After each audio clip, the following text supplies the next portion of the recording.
Greetings, friends. It's Liam Maynard here with CashIsTheAnswer.com. This is how to finally manifest the money you desire now. Let's get started. So, Cash is the Answer, the blog and the channel here, is about abundance, right? And although we do talk about a lot of different strategies per se, 80% of wealth and abundance is mental, and you can actually use this to this translates into anything else you want to create as well, but we're talking about financial abundance here. But I really had to be convinced of this because I thought that abundance was really about the strategies that people were using. If someone has a result that I want, financial result, that means they're doing things and they know things that I don't know and I'm not doing. That's actually usually not the case. It can be the case, and yes, there are things you need to do and stuff you need to know. There are tricks and hacks and things that you can use, but that's not why people are successful or not. And I really had to be convinced of this. I heard years ago that 80% of wealth was mental, and I thought that must be garbage. I would argue that's at least 80%. So getting into this here and some of the foundations of this, there's a big belief in the personal development industry that you need to change your beliefs in order to change your reality. And yes, that is true, but it's not the whole picture. It should also be pointed out that there are people who have been able to, through force of will, create outstanding financial results with lousy beliefs. Right? Like there are people who are ridiculously wealthy who think that money doesn't grow on trees.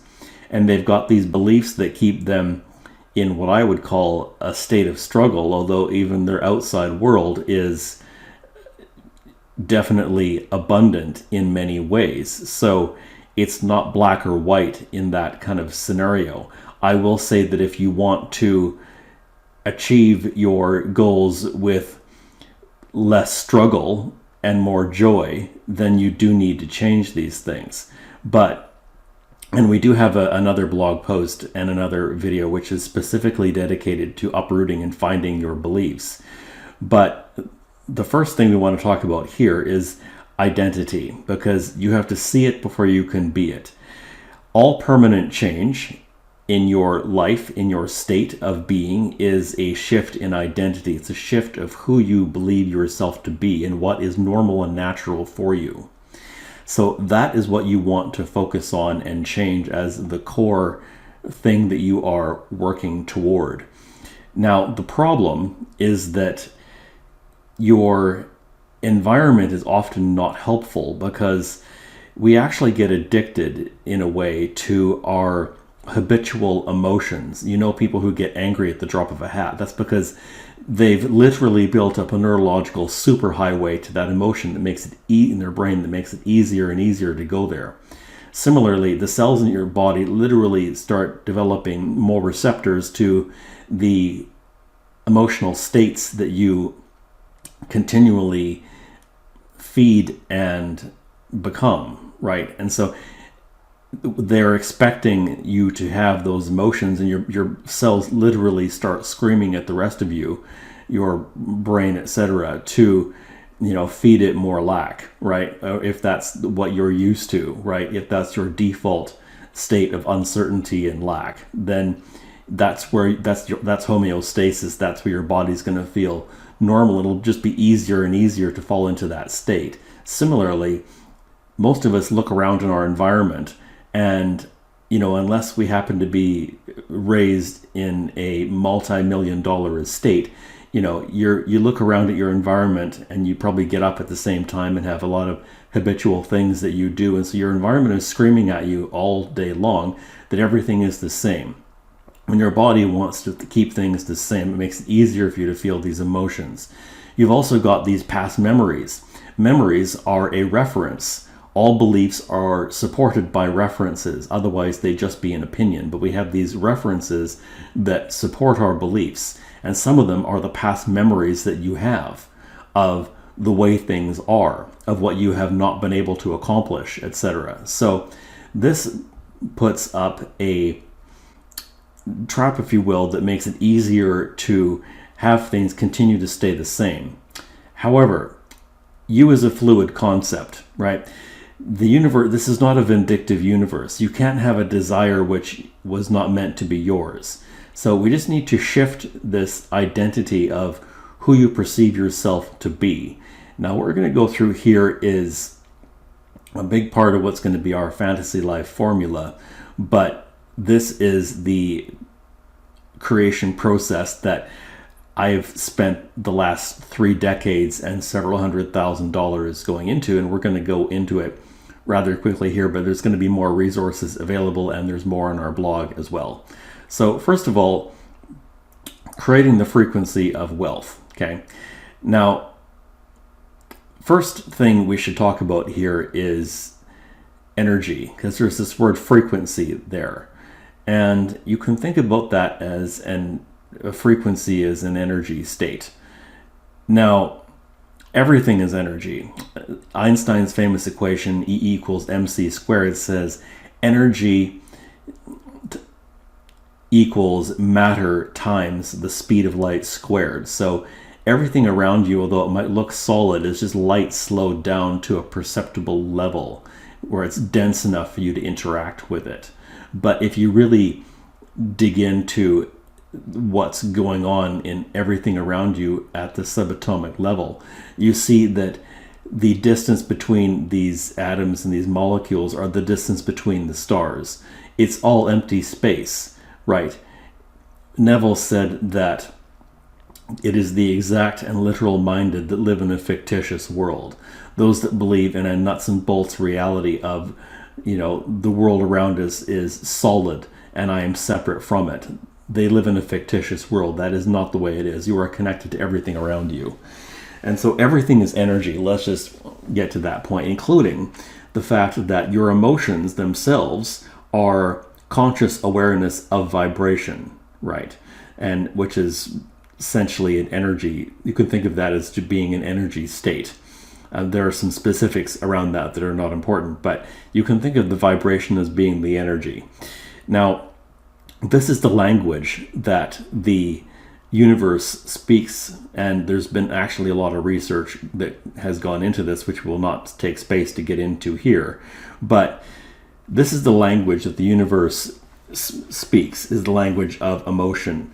And emotion is essentially an energy, right? So you want to be in a frequency of wealth and abundance so you can start to shift your perceptions, your habitual states. You want to train your body essentially to be in a state of abundance rather than a state of lack. Now, one way to do this is to start imagining more. You want to have the feeling of plenty come into your body on a regular basis. And if it's not around you, it doesn't need to be in your physical environment for you to feel this. You just need to create the free feeling inside your body that is already here. And one way to do that is to start imagining more, because if you imagine more and more and use your 5 senses and make it as vivid as possible, then something that seemed outside the scope of what would be normal for you all of a sudden starts to feel normal. And it's important to remember here that there's 2 components. One is desire, and the other is the belief or expectation is another way of putting that. Now, the problem, which we'll get into here, is the first problem is that desire for most people is the feeling of lack. It is actually a feeling of wanting something that they can't have. But like we said, this is not a vindictive universe, or you can't have a desire which is not meant to be yours. Think of what you're after is the feeling of Christmas morning, right? So as like a child, as in the excitement that you would feel when you know that there are presents there and all you have to do is unwrap them. So you want the feeling of excitement is the pure state of desire, not this thing that could be out there, and which leads us into the other point. And this is one of the key points. If you get nothing out of this, you want to pay attention to this, is that it is you have to make your fantasies become routine, right? It has to seem like it's no big deal. The things that come into your world and pop into your reality are the ones that you perceive to be not a big deal. If you think of something that you want as being a big deal, I can assure you unquestionably that's why you don't have it. It has to feel normal, natural, easy, simple, boring. There can be, in terms of the accomplishment of what you want, it has to be normal, easy, natural, simple, right? You can't think that it's this lavish thing that is somewhere out there, right? It has to feel to you like the accomplishment of what you want is as simple as making toast. That's the goal that you would be going after here in terms of the vibration. A vibration is a feeling inside your body. Think about it like that. So, because your emotions are conscious awareness of vibration. So, you have to cultivate the feeling of wealth and abundance. And part of the problem here is that people have resistance to this. So, you need to start releasing the resistance. So, you can do things to consciously create the feeling of wealth inside your body, but resistance is like a ship with an anchor, right? So you can add more desire, but if you are still anchored to the ocean floor, your ship isn't going to go anywhere. You can focus on the sails and trying to put another motor on something or whatever kind of contraption you're working with, but if you're chained to the bottom of the dock, if you're chained to the ocean floor, you're not going to go anywhere. So you need to pull up the anchor, right? So that's what releasing resistance is. Think of resistance as, this is again energy. It is a counter force of energy. So what you can do to identify the resistance is start imagining what it is that you want and pay attention to where you feel any kind of anxiety or fear or tension, because these are the emotions that you're trying to release. And one way of doing that is, sometimes this resistance, these obstacles, are telling you that there is actually a better way to go. They're telling you that you are not following the path with a heart. Because when you follow your bliss, when you follow the path with a heart, there's no resistance. You are in cooperation with the universe. Often a lot of resistance is simply because you're going counter to the direction of your soul. You're trying to make yourself accomplish something in the outside world when there is actually an easier, more elegant way. Now, so first of all, you want to pay attention to, where is the flow? Where is the path to the heart? That's a good question to ask yourself often. What do I really want? What do I really want to do? What would be my fantasy life? What would that look like? What's the essence that I'm going after? And start to ask yourself these questions and figure out, where is my joy? What do I really want to do? Because often there's a way to monetize that and make money out of it, and it's particularly online. And with online information, for example, is one of the core ways of doing that in many cases. Now, there are some tools that you can use to release resistance as well. This fear, this tension, this anxiety about things, which is often telling you there's a better way to go. But if you feel this towards something, you can actually soothe the vibration in a number of ways. One is visualization. So put the cook in the kitchen, right? And visualize. Sometimes it helps to visualize the action steps towards your goal, because that's easier to think of than the end result. You can think of the end result too, but also think about the action steps. Put yourself in the visualization, as in put yourself in the movie. And put yourself in the movie will sometimes bring up the thing that you are concerned about. I'll give you an example. In our agency, I was concerned about some of the services we were selling and whether we could actually get people the results that we were after. And so people would fire us because I was new to some of the things we were doing. And I was relieved when they did so. And I realized that that's because I wasn't in alignment with something that I really wanted to be doing. So I adjusted that business so that we were only promoting and doing things that I felt good about. And once I did that, then it released the resistance. But part of this visualization process was me figuring out, and you can figure out more about where the resistance is when you do this. You can also put the cook in the kitchen in terms of making it seem more normal and natural the more you visualize yourself performing the actions that you would take if you were already in the state that you want to be in. Another way to do this is meditation. And with the visualization, make sure you use all your five senses when you're doing this, because this isn't about, doing something on a rote manner. You want to actually feel like you're there. Now, meditation is a great way to release resistance because you release resistant thought. You stop thought. And when you stop thought, you stop resistance.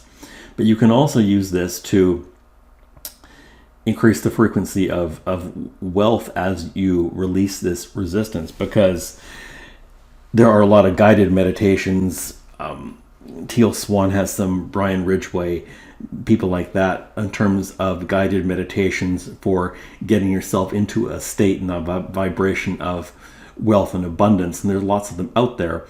So you want to find ones that work for you. And you can definitely, the guideline here would be, you need to enjoy the meditation. You need to feel like it's actually putting you in a state where you feel rich, right? And you don't feel like there's any lack or tension or possibility of something not happening, right? So you can use meditations to help you release resistance. Another way is incantations. Incantations are affirmations with feeling, right? Because the affirmations don't actually create, right? So I call these sometimes vibrational amplifiers, because you want to get yourself into a state where you are already feeling like you're there, and then use the incantations to just amplify that state, as opposed to thinking that it's somehow going to create by itself, because just repeating stuff in a rote, unemotional manner isn't going to do anything. And also part of the problem here is that your subconscious mind, which processes trillions of commands a second, thinks much faster than your conscious mind. So if you try and repeat stuff that you actually don't believe, I am a trillionaire when you can't pay your rent, your subconscious mind is just going to call bullshit and move on. And so nothing will happen, right? So this is another issue that people come into. So use these as a way to reinforce feelings and states that you already have, or take the incantation, the affirmation, and really meditate on it and really get into a state of mind where you're going to the feeling behind the affirmation or the incantation, not just repeating stuff for the sake of repeating it. So step 3 is infusing desire into your intentions. Now, we mentioned this idea in one of the core principles, which was the idea that you need to get into a state where the accomplishment of what you are after feels to you like it's not a big deal. It's easy, it's normal, it's natural. Think about it like this. If anybody can do something or has accomplished something, if anyone can do it, then many people can do it. And if many people can do it, then so can you.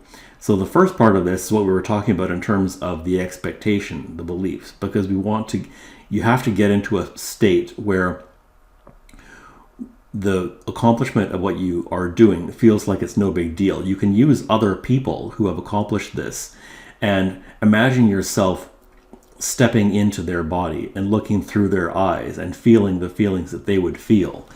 And you can start imagining more than your current desire, but you've got to get into a state where what you are after feels to you like it's not a big deal. And you can use the visualizations and the meditations and the incantations to help you get into that state where it feels like it's no big deal. But the other trick here would be the fact that you can get into this state where, okay, it's not a big deal, but you don't want to do so at the expense of enthusiasm, right? Because the other side of this coin is the idea of a pure desire. Now, we mentioned that for many people, a desire, and desire means of the Father, desire, means of the Father, because your desires are holy. You can't have something that wasn't meant to be yours. But a lot of people feel like it's the feeling of wanting something they can't have. You want it to feel like it's not a big deal. It's your fantasies are easy to accomplish, but at the same time, it might take effort, but you can do it. It's not a big deal. But you also want to have excitement behind behind how awesome it's going to be when this is here. So don't forget to actually infuse some pure desire into this, as well as just releasing resistance and getting into a state where it's no big deal. Now, if you're doing this, what's going to happen is you're going to follow the trail of open doors, or at least I would recommend you follow the trail of open doors. This ties back into what we were talking about in terms of the frequency of abundance and wealth, where we were talking about your following your bliss, as Joseph Campbell would say, and following the path with a heart is another way of putting it. This is following your inspired actions. This is an important part of actually manifesting anything, because a lot of people will force themselves to do stuff that they don't really want to do because they think it's what they have to do to make money. And often, a lot of this stuff that the actions we end up taking are not really necessary and can be avoided completely if you just follow the path of the heart. So I would say, if you're going to do anything, make sure that you follow your inspired actions first and make that the priority. And then if there's anything else you need to do, then do that later, right?